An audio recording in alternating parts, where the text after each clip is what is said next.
Salam assalamualaikum warahmatullahi wabarakatuh. Alhamdulillah ketemu lagi bersama saya Ustaz Jupri di program kita yang makin wah aja pokoknya mani program makin cakep. Apa sih programnya? Sehati. Apa itu sehati? Sehat ala Ustaz Jupri. Nah, kita memang sehat ala Ustaz Jupri tentang kesehatan rohani jasmani. Rohaninya ada obrolan kita, jasmaninya ada yang bidangnya, ada yang pakarnya tentang kesehatan. Pokoknya komplit dah ini program. Nah, sahabat sehati dimanapun Anda berada, kali ini kita akan membahas tentang kenapa sih Allah mewajibkan puasa. Apa sih manfaatnya, apa sih hikmahnya dari sudut kacamata agama maupun medis. Ini hari kita bahas ya. Makanya ini nih, Wan, namanya juga program sehati, sehat ala Ustaz Jupri, ada rohani, ada jasmani. Nah, sahabat sehati dimanapun Anda berada, puasa. Puasa itu sebuah perintah dari Allah yang memang diwajibkan bukan hanya pada umat Nabi Muhammad. Kata Allah dalam surat Al-Baqarah ayat 183 itu, A'udzubillahi minasyaitonirrajim. Ya ayyuhalladzina amanu kutiba alaikumusiyam kama kutiba alal ladzina min qablikum la'allakum tattaqun. Wahai orang-orang yang beriman, diwajibkan kepada kamu untuk berpuasa seperti diwajibkan kepada orang-orang sebelummu. Jadi sejak zaman Nabi Adam nih sahabat, puasa itu udah ada perintahnya. Jadi memang puasa itu sebuah perintah yang banyak manfaatnya, bisa secara rohani, secara jasmani. Karena memang puasa itu sebuah yang sesuatu yang dahsyat lah. Dalam hal ini bukan hanya Islam loh yang mewajibkan puasa kepada umatnya. Orang Kristen, orang Hindu, orang Buddha, di ajaran mereka pun sama, ada puasa. Malah ada yang puasa mati geni, ada yang puasa 24 jam. Kalau Islam sih masih mending ya, kisaran sekitar 12 sampai 15 jam tergantung di mana posisinya berada atau wilayahnya. Tapi yang jelas itu pasti akan ada hikmah, ada manfaat. Apa saja? Nah, ini obrolan kita. Nah, sahabat sehati dimanapun Anda berada, paling tidak nih sampaikan ada 7 hikmah puasa atau 7 manfaat dari puasa yang kita jalani. Entah itu Ramadan ataupun memang puasa secara umum ya, puasa lain lah apapun namanya itu. Yang satu manfaatnya itu disiplin waktu. Jadi ketika kita melaksanakan puasa, kita punya disiplin waktu.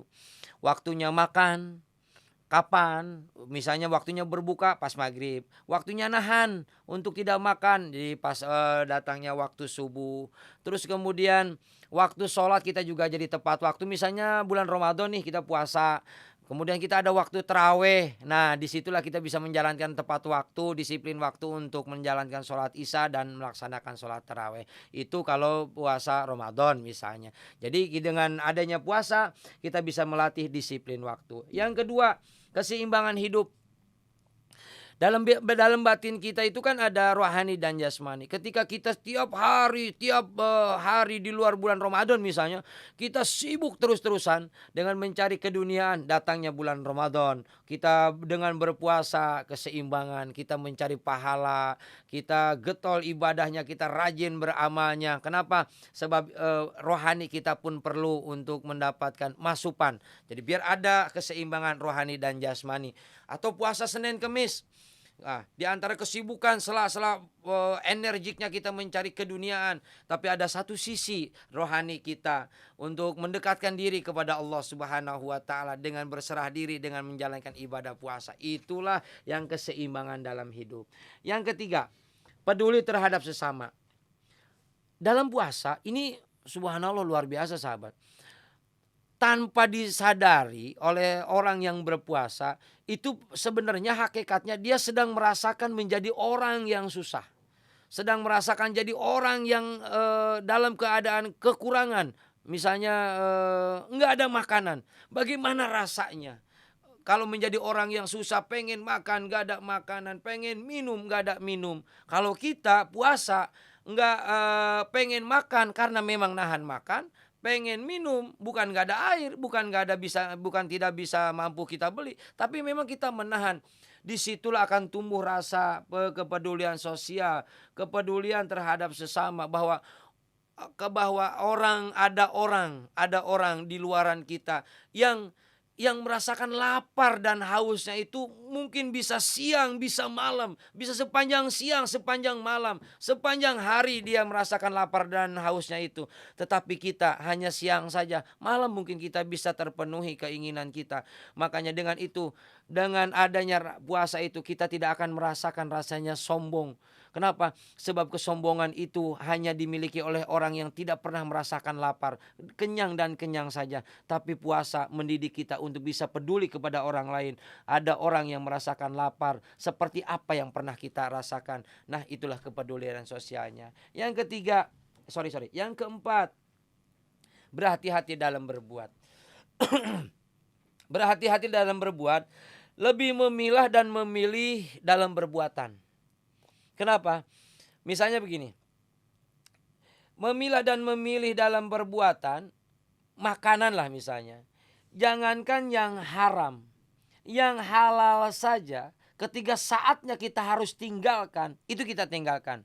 Nasi, tempe, ikan misalnya, atau makanan-makanan yang sifatnya halal. Tapi ketika ketika kita berpuasa, kita tinggalkan yang yang halal saja kita tinggalkan. Demi apa? Demi menjalankan ibadah puasa.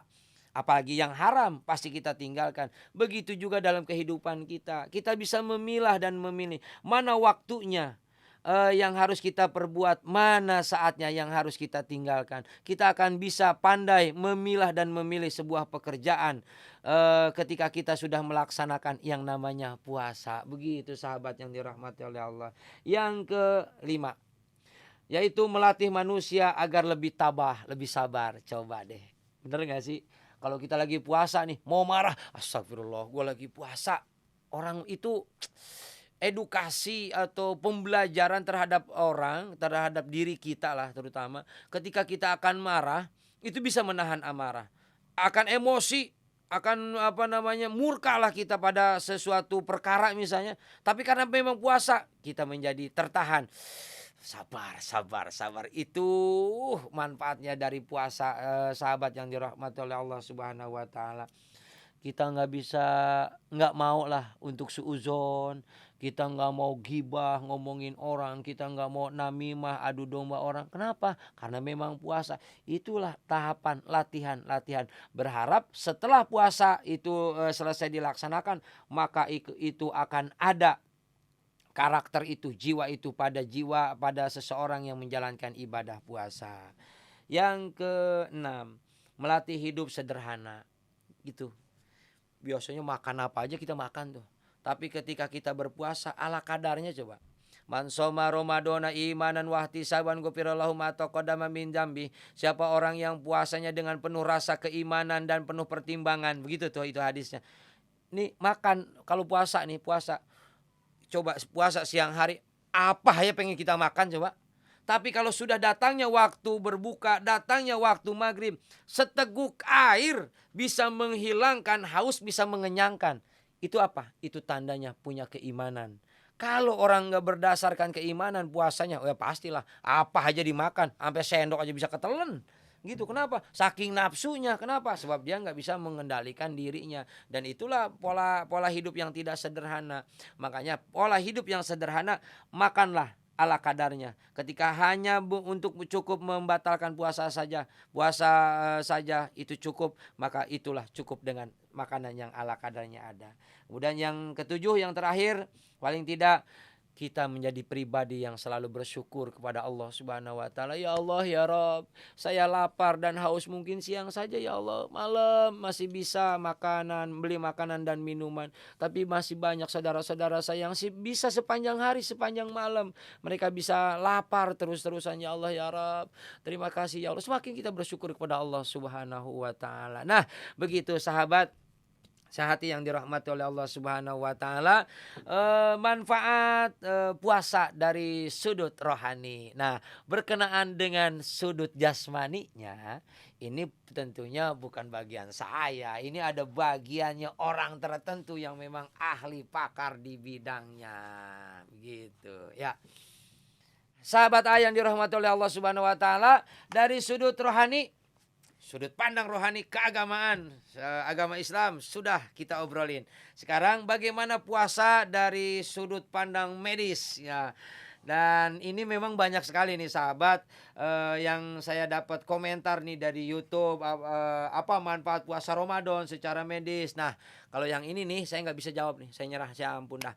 Pokoknya kalau yang kayak gini saya nyerah, lebih baik kita call a friend aja ya. Nah, di kesempatan ini saya mau menghubungi sahabat saya dokter, namanya Dokter Galang. Mudah-mudahan bisa langsung tersambung. Kita coba ya.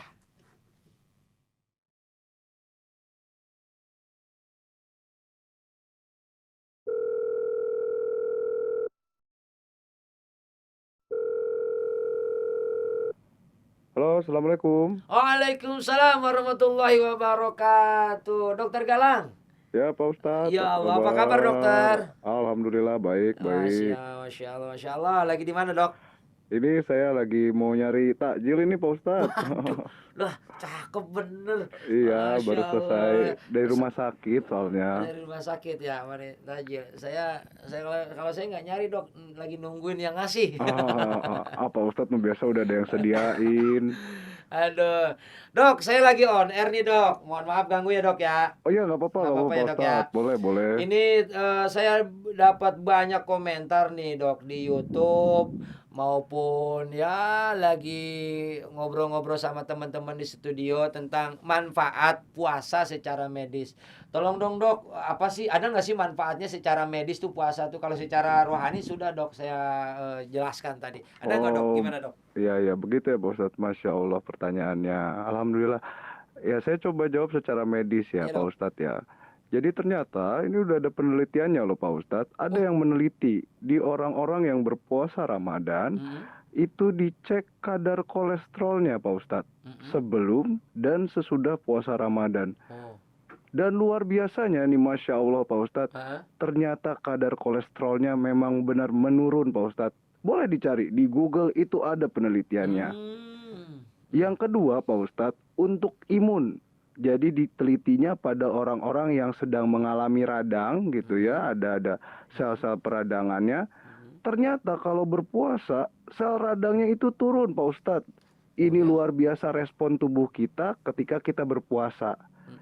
Yang ketiga, Pak Ustadz, yang ada penelitiannya, ini orang-orang sakit gula atau diabetes. Ini secara data ketika mereka berpuasa, jelas jam buka dan juga jam sahurnya, itu gula darahnya cenderung menurun, Pak Ustadz. oke. Dari 3 itu aja sebenarnya masih banyak lagi, Pak Ustadz. Tapi kalau ini kita jadinya 2 hari 2 malam nanti. Karena memang benar-benar. Dokter nggak nyari takjil ya? Iya, memang benar-benar banyak sekali manfaatnya secara medis dokter. pun, Itu Pak dua, Ustadz. tiga aja udah kayaknya udah mewakili banget itu dok ya. Itu masalah yang sering saya hadapin Tadi apa dok? malahan. Kolesterolnya turun. Kolesterol, terus apa lagi dok? Oh, ini Pak Ustadz nyatet ini, Pak Ustadz jadinya. Luar Enggak, saya biasa. ngomong 3 aja lah, kan ini Kan juga penting, bukan buat sahabat di luar sana aja, kan termasuk saya juga. iya, Pak Kolesterol, Ustadz. satu lagi apa dok? Alhamdulillah. Kolesterolnya turun, gula Turun. darahnya turun. Gula darah. Kalau misalkan lagi radang, Pak Ustadz, itu sel-sel peradangan juga turun. Radang. Iya, Pak Ustadz, bisa sembuh dengan berpuasa. Oh, Masya Allah. Itu baru 3 doang udah itu ya. Yang memang apa ya, memang banyak yang dialami oleh sahabat-sahabat ya. Betul, Pak Kolesterol Ustadz, betul. tinggi, gula darah, peradangan, Masya Allah. Mungkin termasuk diet juga bisa kali ya dokter ya? Oh iya juga, itu pasti bisa. Bisa kalau namanya puasanya itu bagus, ya bisa turun berat badannya pasti. Tapi dok, bener nggak kalau puasa terus kan imun tubuhnya menurun, bener nggak? Bener. Bukan imun tubuhnya yang turun, Pak Ustadz. Tapi sel-sel yang ada secara imunnya itu ikut aktif. Jadi toksik ataupun kondisi-kondisi yang tidak baik di tubuh itu dihilangkan, justru malah Oh. meningkat kondisi tubuhnya. Oh, malah lebih bagus ya? Iya Pak Ustadz. Apa sih bahasanya dok? Recovery apa? Recovery otot atau fungsi sel gitu ya? Iya, kalau itu kita ngomonginnya seluler dari imunoglobulin Pak Ustadz. Waduh, makin pusing dah tuh. Itu dia, Masya Allah. Udah, pokoknya udah cakep dah pokoknya dah. Iya gitu Pak Begitu Ustadz. dokter ya. Tapi otak kita berfungsi, makin berfungsi, makin bagus berfungsi, juga. tetap berfungsi, nggak ada masalahnya kan. Oh, Otak nggak ada kita masalah masih, kan kita lemes gitu dokter. ya kan lemes bukan berarti nggak ada nutrisi atau asupan buat otaknya. Oke, ya Allah. Ternyata Masya Allah ya, Allah Subhanahu wa Ta'ala mewajibkan kepada kita untuk berpuasa Ramadan ataupun memang puasa-puasa sunnah yang lainnya, itu memang pasti ada hikmah ya dok ya. Betul, secara Baik, medis pun sudah dibuktikan lewat penelitian. Secara medis tuh dibuktikan bahwa puasa itu memang ada pengaruhnya ya. Iya, betul Pak Ustadz. Masya Allah, luar biasa. Masya Allah, Masya Allah. Dokter, terima kasih sekali dok. Siap, Pak Atas Ustadz. pemaparannya walaupun Sama-sama, singkat tapi sama-sama. padat banget dok ini. Daripada Alhamdulillah saya dok kalau dari tadi gitu. panjang lebar ngalor ngidul tapi begitu-begitu aja sih sebenarnya. Gitu dok. Ya Siap, Pak Allah. Ustadz. Oke dokter, terima kasih dok. Iya Pak Ustadz. Mudah-mudahan sehat selalu dokter. Sama, Pak Hati-hati Ustadz di juga, jalan, sehat-sehat. mudah-mudahan berkah. Kita ketemu nanti, kita bisa tajil buka bareng ya Jok ya. Siap. Amin. Oke, Assalamualaikum Pak Ustadz. Waalaikumsalam warahmatullahi wabarakatuh. Alhamdulillah, terima kasih Dokter Galang yang sudah memberikan pemaparannya tentang puasa dari sudut pandang medis atau kesehatan. Ternyata dahsyat luar biasa. Nah, dengan demikian berakhir sudah obrolan kita tentang puasa ditinjau dari sudut pandang agama dan sudut pandang medis. Ternyata dahsyat luar biasa. Semuanya saling mendukung, saling memberikan manfaat. Maka dengan demikian mudah-mudahan ini program bermanfaat buat kita semuanya. Yang pasti dong ada manfaatnya. Dan yang jelas saya mengucapkan terima kasih kepada sahabat-sahabat sehati dimanapun Anda berada. Yang sudah mensubscribe, yang sudah nge-like, dan sudah nge-share, dan sudah juga komen tentang program ini. Kalau di-share buat teman-teman, semakin banyak yang memanfaatkan atau menikmati program ini. Dan saya juga mengucapkan terima kasih kepada Mutip yang sudah memberikan baju buat saya. Yang jelas nih baju aman dan nyaman. Mutip memang semakin cantik dan inspiratif. Dan tak lupa kepada Haromain Wisata Indonesia Hawinatur yang jadi sponsor pecinya, eagle-nya, sorbannya. Saya doakan semoga Hawinatur semakin banyak jamaah umroh dan hajinya.